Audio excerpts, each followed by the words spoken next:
based on the film Catch Me If You Can, Mm-hmm. which was written about the guy who writes this book.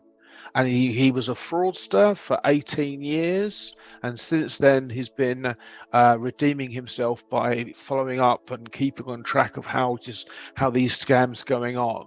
And a lot of the things that we've been talking about today have actually, it keeps on springing up in my mind that, oh, blimey, yeah, I saw this as well. I'm just curious. Sorry, when you mentioned that he's redeeming himself, do you happen to know, was that kind of a personal epiphany? It's like, man, I want to do right now and redeem myself, or was that a kind of a court appointed activity?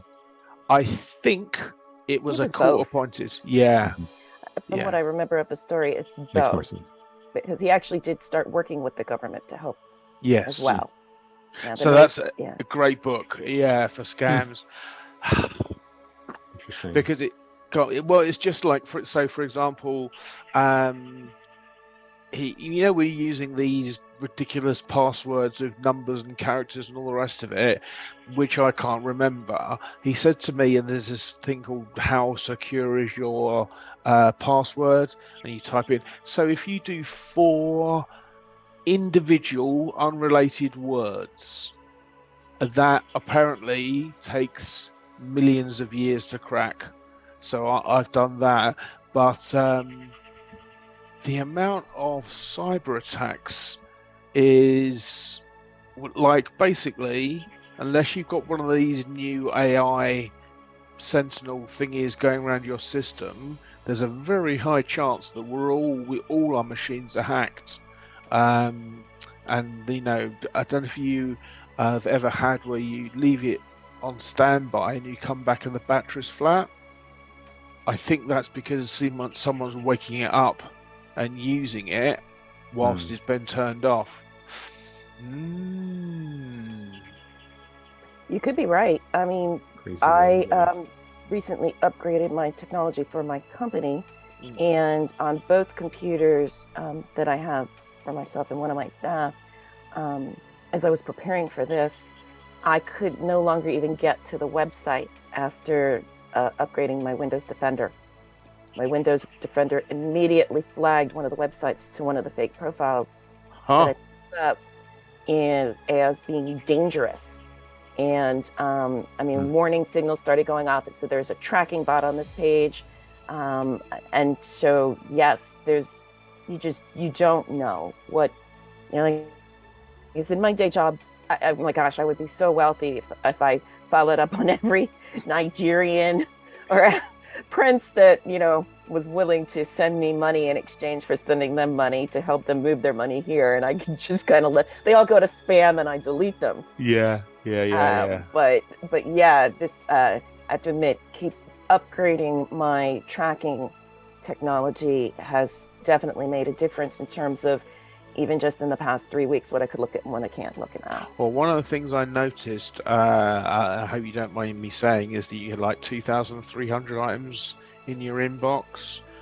Gregory, presumably you have a similar number of emails in your inbox. In mails? Yeah. Emails and emails not so much. Well, I guess they forward, to my email, which is kind of distracting, but I get a pretty high amount of just random. Joe? Yeah. How many emails do you get a day? More than me. I mean, have you got like 1,000 or something in your inbox? Easily, yeah. She does. But she's running promotions all over the country for classes that she teaches. For she teaches a coaching certification program in partnership with Fairleigh Dickinson University that's on right now. So all of her information is out there for contact. So she's inundated. And yeah, again, of course, I'm getting across multiple accounts between my day job and my company.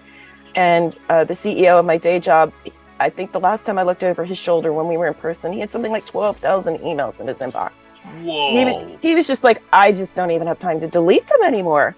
I think that when you unsubscribe, they don't really unsubscribe you.